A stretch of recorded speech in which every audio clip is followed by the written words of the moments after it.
Friends, welcome to our channel. 10th class అలాగే intermediate pass అయి ఉండి పర్మనెంట్ ఉద్యోగాల కోసం చూస్తున్న వాళ్ళకి ఒక మంచి నోటిఫికేషన్ అయితే వచ్చింది. చాలా తక్కువ కాంపిటీషన్ అనేది ఉంటుంది ఈ ఉద్యోగాలకి. ఎందుకంటే మీరు జస్ట్ అప్లికేషన్ చేయండి, హాల్ టికెట్ కనుక వచ్చినట్లయితే మీకు 90% జాబ్ అనేది వచ్చినట్లే. ఎటువంటి ఎక్స్పీరియన్స్ కూడా అవసరం లేదు, ఎటువంటి ఫీజు లేకుండా మీరు ఇక్కడ అప్లై అయితే చేసుకోవచ్చు. అన్నీ కూడా పర్మనెంట్ ఉద్యోగాలు, వివిధ రకాల ఉద్యోగాలని నోటిఫికేషన్ ద్వారా భర్తీ అయితే చేస్తున్నారు. ఈ వీడియోలో మీకు జాబ్స్కి సంబంధించి ఫుల్ డీటెయిల్స్తో పాటు ఎలా అప్లై చేసుకోవాలి, ఏమేమి పోస్టులు ఉన్నాయి, సెలక్షన్ ప్రాసెస్ ఎలా ఉంటుంది అన్నీ కూడా చెప్తాను.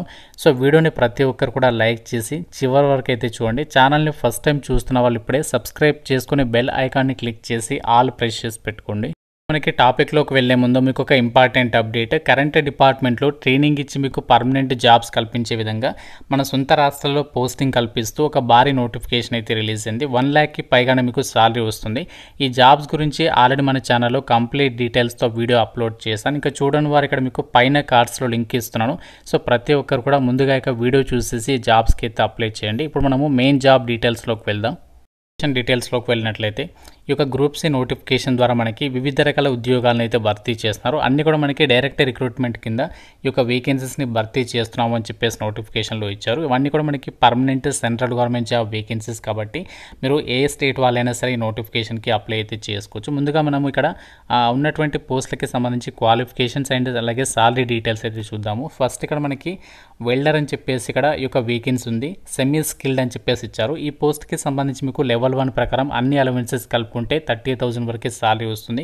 ఎస్సీ కేటగిరీలో యొక్క వేకెన్సీ కేటాయించారు. ఎసెన్షియల్ క్వాలిఫికేషన్ జస్ట్ మీరు 10th పాస్ అయితే సరిపోతుంది. 10thతో పాటు ఐటీఐ చేసినా కూడా అప్లై అయితే చేసుకోవచ్చు. ఇక్కడ డిజైరబుల్ అని చెప్పేసి ఇచ్చాడు ఎక్స్పీరియన్స్ అనేది, కాబట్టి ఇది మనకి అవసరం లేదు. Essential qualification just 10th pass అయితే సరిపోతుంది.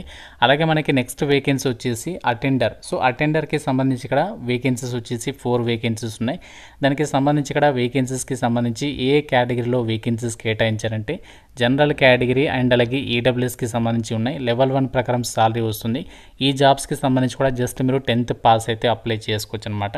సో నెక్స్ట్ వేకెన్సీ వచ్చేసి civilian motor transport driver ordinary గ్రేడ్కి సంబంధించి ఇక్కడ ఈ జాబ్స్కి 3 వేకెన్సీస్ ఉన్నాయి. జనరల్లో వేకెన్సీ ఉంది. ఎస్సీ అండ్ ఈడబ్ల్యూఎస్ కేటగిరీలలో వేకెన్సీస్ అనేవి కేటాయించారు. లెవెల్ 2 ప్రకారం మీకు అన్ని అలవెన్సెస్ కలుపుకుంటే 45,000 వరకు సాలరీ వస్తుంది. ఈ సివిలియన్ మోటార్ ట్రాన్స్పోర్ట్ డ్రైవర్ జాబ్కి మీకు 10th పాస్ అయి ఉండి కంపల్సరీగా డ్రైవింగ్ లైసెన్స్ ఉండాలి. లైట్ అండ్ హెవీ మోటార్ వెహికల్కి సంబంధించి ఎక్స్పీరియన్స్ లేకుండా అప్లై చేసుకోవచ్చు, ఫ్రెషర్స్ కూడా.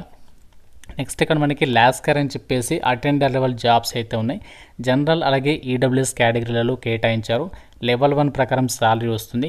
ఈ జాబ్స్కి సంబంధించి కూడా మీరు జస్ట్ 10th పాస్ అయితే సరిపోతుంది, అప్లికేషన్ అనేది చేసుకోవచ్చు అనమాట. నెక్స్ట్ మనకి ఇంజన్ డ్రైవర్. సో ఇంజన్ డ్రైవర్కి సంబంధించి కూడా ఇక్కడ దాదాపుగా 3 వేకెన్సీస్ అయితే ఉన్నాయి. సో ఈ వేకెన్సీస్ వచ్చేసి ఈడబ్ల్యూఎస్, ఎస్టీ, ఓబీసీ కేటగిరీలలో కేటాయించారు.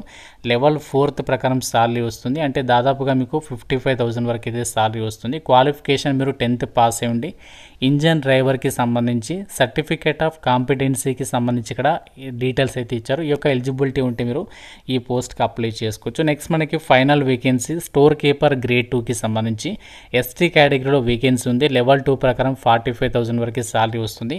మీరు ఏ విభాగంలో ఇంటర్ పాస్ అయినా అప్లై చేసుకోవచ్చు. కాకపోతే మీకు ఆ స్టోర్స్లో పనిచేసినట్లుగా అట్లీస్ట్ 1 year ఎక్స్పీరియన్స్ ఉండాలి. అది స్టేట్ గవర్నమెంట్ అయినా సరే, సెంట్రల్ గవర్నమెంట్ అయినా సరే, లేదంటే పబ్లిక్ సెక్టర్ అండర్లో పనిచేసినటువంటి సంస్థలు అయినా సరే ఎక్స్పీరియన్స్ ఉండాలి అని చెప్పేసి ఇచ్చారు.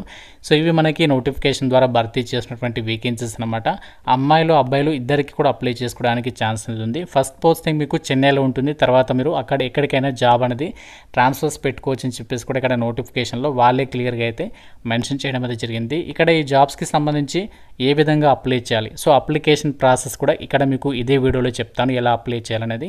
మనకి ఏజ్ లిమిట్ మాత్రం మీకు మినిమం ఏజ్ అనేది 18 years ఆఫ్ ఏజ్ ఉండాలి. కొన్ని పోస్టులకేమో 25 years వరకు అప్లై చేసుకోవచ్చు, మరికొన్ని పోస్టులకేమో 27 years వరకు అప్లై చేసుకోవచ్చు. సో ఆ విధంగా మీకు ఏజ్ లిమిట్ అనేది ఉంటుందన్నమాట. అయితే జాబ్స్కి సంబంధించి సెలక్షన్ ప్రాసెస్ ఎలా ఉంటుందంటే ఇక్కడ ఇచ్చినటువంటి అన్ని జాబ్స్కి సంబంధించి కూడా కేవలం మీకు సింగిల్ ఎగ్జామ్ అనేది కండక్ట్ చేస్తారు. ఏ టాపిక్స్ మీద మీకు క్వశ్చన్స్ వస్తాయంటే చూడండి, ఇక్కడ నోటిఫికేషన్లో వాళ్ళే ఇచ్చారు. జనరల్ నాలెడ్జ్, అలాగే మ్యాథమెటిక్స్, జనరల్ ఇంగ్లీష్, అలాగే మీకు 4th సెక్షన్ వచ్చేసి ప్రతి పోస్ట్కి కూడా ఇది మనకి చేంజ్ అవుతుంది. మిగతా అవన్నీ కూడా కామన్గా ఉంటాయి. జీకే, మ్యాథ్స్, ఇంగ్లీష్ అనేది అన్ని పోస్టులు కూడా కామన్గా ఉంటాయి. 4th సెక్షన్ మాత్రం మీరు ఏ పోస్టులకైతే అప్లై చేస్తారో లాస్కర్, వెల్డర్, ఇంజన్ డ్రైవర్ ఇలా మనకు ఉన్నాయి కదా, సో వీటికి వచ్చేసి ఏంటంటే మీ ఇక్కడ ట్రేడ్ టెస్ట్ అనేది పెడతారు. ఏవైతే ఎంటీఎస్ లైక్ ఇక్కడ ప్యూన్ అటెండర్ జాబ్స్ ఉన్నాయి కదా, వీటికి వచ్చేసి ఏంటంటే మెంటల్ ఎబిలిటీ టెస్ట్ అనేది ఈ యొక్క టాపిక్స్ మీద క్వశ్చన్స్ అడుగుతారనమాట. 1 అవర్ అయితే ఉంటుంది ఎగ్జామినేషన్ అది. ఇక్కడ మీకు అప్లికేషన్ పెడితే 90% అంటే హాల్ టికెట్ వస్తే 90% జాబ్ వచ్చే అవకాశం ఉంది అని చెప్పాను కదా. సో ఎందుకంటే ఇక్కడ మీకు అప్లికేషన్ చేసేటప్పుడు చాలామంది మిస్టేక్స్ అయితే చేస్తూ ఉంటారు. ఇది మనకి ఆన్లైన్ అప్లికేషన్ కాదు, ఆఫ్లైన్ కాబట్టి. సో ఎవరైతే ప్రాపర్గా ఎటువంటి మిస్టేక్స్ లేకుండా జాగ్రత్తగా అప్లికేషన్ పంపిస్తారో వాళ్ళకి మాత్రమే అప్లికేషన్స్ని షార్ట్ లిస్ట్ చేసేసి అభ్యర్థులను అయితే పిలుస్తారనమాట. ఇక్కడ చూడండి నోటిఫికేషన్లో వాళ్ళే ఇచ్చారు, all applications will be scrutinised అని చెప్పేసి ఇచ్చారు. అంటే మనకి అప్లికేషన్స్ పెట్టినటువంటి అందరికీ హాల్ టికెట్స్ అనేవి పంపరు. అప్లికేషన్స్ని వెరిఫై చేసి పర్ఫెక్ట్గా ఎవరైతే డీటెయిల్స్ అనేవి ఫిల్ చేసి పంపించారో వాటిని షార్ట్ లిస్ట్ చేసేసి వాళ్ళకి మీకు రిటర్న్ టెస్ట్కి సంబంధించి ఫర్దర్గా మీకు హాల్ టికెట్స్ అనేవి పంపడం అనేది జరుగుతుందన్నమాట. అండ్ ఈ జాబ్స్కి సంబంధించి మీరు అఫీషియల్ వెబ్సైట్లోకి వెళ్ళి కూడా నోటిఫికేషన్ అనేది డౌన్లోడ్ చేసుకోవచ్చు. ఎగ్జామినేషన్ లాంగ్వేజ్ అనేది మనకి ఇంగ్లీష్ లాంగ్వేజ్ నుండి క్వశ్చన్స్ అయితే వస్తాయి. నెగటివ్ విధానం కూడా ఉండే అవకాశం అనేది ఉంది. ప్రతి రాంగ్ ఆన్సర్కి మీకు 0.25 మార్క్స్ అనేవి డిడక్ట్ చేసేటువంటి ఛాన్సెస్ అయితే ఉన్నాయి. జాబ్స్కి సంబంధించి హౌ టు అప్లై అంటే ఏ విధంగా అప్లికేషన్ చేయాలి, ఆ యొక్క అప్లికేషన్ ప్రాసెస్కి సంబంధించినటువంటి డీటెయిల్స్లోకి వెళ్ళినట్లయితే సో మనకి ఇది ప్రజెంట్ అయితే షార్ట్ నోటీస్ అనేది రిలీజ్ చేస్తారు. ఇంకా మనకి ఫుల్ నోటిఫికేషన్ అయితే రాలేదు. మనకి నెక్స్ట్ వీక్ అయితే ఫుల్ నోటిఫికేషన్ వస్తుంది. సో ఫుల్ నోటిఫికేషన్ వచ్చిన తర్వాత మీకు అప్లికేషన్ ఫామ్ అనేది డౌన్లోడ్ చేసి ఏ విధంగా అప్లికేషన్ ఫామ్ ఫిల్ చేయాలి మీకు క్లియర్గా అయితే చెప్తాను. ప్రజెంట్ వచ్చేసి ఇక్కడ మనకి అప్లికేషన్ ఫామ్ అనేది అవైలబుల్లో లేదు. మనకి అప్లికేషన్ ఫామ్ వచ్చిన తర్వాత ఇక్కడ మీరు అప్లికేషన్ ఫామ్ అనేది ఫిల్ చేసి దానికి మీ యొక్క ఎడ్యుకేషనల్ జిరాక్స్ కాపీస్ అన్ని కూడా అటాచ్ చేసేసి ప్రతి జిరాక్స్ కాపీ పైన మీ సిగ్నేచర్ అనేది పెట్టేసేసి ఫోటోగ్రాఫ్స్ అనేవి అతికించేసి ఇక్కడ ఇచ్చినటువంటి అడ్రస్ ఉంది కదా, the commander coast guard region east near Napier bridge, fort ST George PO, Chennai 6009 ఈ అడ్రస్కి మీరు ఆర్డినరీ పోస్ట్ ద్వారా మాత్రమే మీరు పంపించాల్సి ఉంటుంది. సో మనకి నోటిఫికేషన్ ఎంప్లాయ్మెంట్ న్యూస్ పేపర్లు ఈ రోజే రిలీజ్ అయింది కాబట్టి ఇంకా మనకి చాలా టైం అనేది ఉంది. ఈ రోజు నుంచి మీరు కౌంట్ చేసుకుంటే 45 డేస్ వరకు కూడా అప్లై చేసుకోవడానికి ఛాన్స్ ఉంటుంది. మీరు పోస్ట్ ఆఫీస్కి వెళ్ళేసి ఎన్వెలప్ కవర్ అడగండి, ఇస్తారు. ఎన్వెలప్ కవర్లో మీ యొక్క అప్లికేషన్ ఫామ్తో పాటు మీ జిరాక్స్ కాపీస్ అన్ని అటాచ్ చేసేసి application for the post of అని చెప్పేసి ఎన్వెలప్ కవర్ పైన రాసి ఏ పోస్ట్కి అప్లై చేస్తే ఆ పోస్ట్ నేమ్ అనేది మెన్షన్ చేసేసి మీరు అప్లికేషన్స్ అనేవి పంపించాల్సి ఉంటుంది. సో కాబట్టి ఎటువంటి ఫీజు అయితే లేదో, మీరు ఏ క్యాస్ట్ వాళ్ళైనా సరే నోటిఫికేషన్కి ఫ్రీగా అప్లికేషన్స్ పెట్టుకోవచ్చు. కాబట్టి సో ఇంట్రెస్ట్ ఉన్న ప్రతి ఒక్కరు మీ గనక అర్హత అనేది ఉన్నట్లయితే మాత్రం సో మీకు ఏ పోస్ట్కి ఇంట్రెస్ట్ ఉంటే ఆ పోస్ట్కి సంబంధించి అప్లికేషన్ అయితే పెట్టుకోండి. మీకు సపరేట్గా వీడియో అయితే చేస్తాను అప్లికేషన్ ప్రాసెస్ గురించి. ఎంతమందికి ఇంట్రెస్ట్ ఉందో డెఫినెట్గా లైక్ చేసి కామెంట్ అయితే చేయండి.